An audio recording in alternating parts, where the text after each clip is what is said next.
Туугандар, буйруса расмий түрдө мыйзам түрүндө териштирүүлөр башталды. Анан көпчүлүгү сурап атат, неге буларга айыбышып, ушундай эле жармашып алдыңар дегендерге, бул айым кече жакында эле эмес, көптөгөн жылдар бою акарат айтып, жаман сөздөрдү сүйлөп, ушундай бир туура эмес нерселерди айтып атат. А бул мыйзам чегинде каралыш керек. Эмне себептен алар бирөөнү акарат кылганга акысы бар. А биз мисалга башка бизди көрүп жүргөн адамдар деле билет, өзүбүздүн мисалга Билим Байке өзүнүн бизнеси менен, биз өзүбүздүн чыгармачылык менен, адамдардын жан дүйнөсүндө жакшы сөздөрдү айтуу менен алекпиз. Аларга тийишкен жокпуз. Тийишкибиз да келбейт. Андай нерсе бизге кереги дагы жок. Анан ошентип эле жөн жүрө берсек, кайра эле алар өздөрү тийишип акарат келтире берсе, күндөй отура берип, алар күчөгөндөн күчөп, эң баарыбыздын сыймыгыбыз болгон чубак ажыларга асылып, баарын одоно бир жаман нерселер менен айыптаган үчүн биз ушундай нерсеге аргасыз болдук.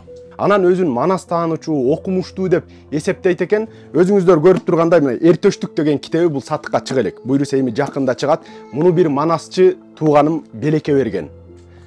Айтайын дегеним, манас эч убакта биздин ислам динге каршы келбейт. Манасты окуш керек. Мына ошол манаста эң сонун көркөмдөр жазылган. Анан Сагынбай атабыздын, Саякбай атабыздын варианттарынан Манас атабыз мусулман болгон деген жерлерин алар өздөрү өзүнүн оюнан чыгарып кошуп койгон деген сөздөрү бар экен. Бул дагы мыйзам чегинде каралыш керек. Ошол сыңар эле кыргызда кыздын атулук, кыргызда кыздын чачулук, кызыгын көрбөйт дүйнөнүн кыз сыйлабас макулук дейт.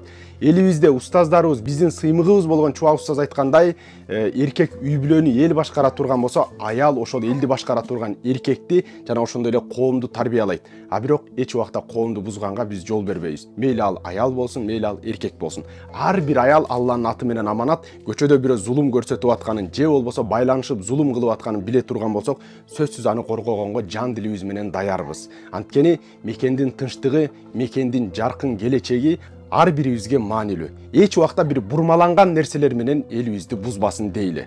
Буйруса мыйзам түрүндө сөзсүз чара көрүлөт деген ишеничтебиз. Адвокатыбыз иштеп атат. Улуттук коопсуздук кызматы, башкы прокуратура, ошондой эле ички иштер министрлери карап берет деген үмүттөбүз. Буйруса ошондой элибизди бузуп жара тургандарга чара көрүлүп, андайлар элибизде жок болуп, жаштарыбыз жакшы илим билим менен өнүгүп өссүн.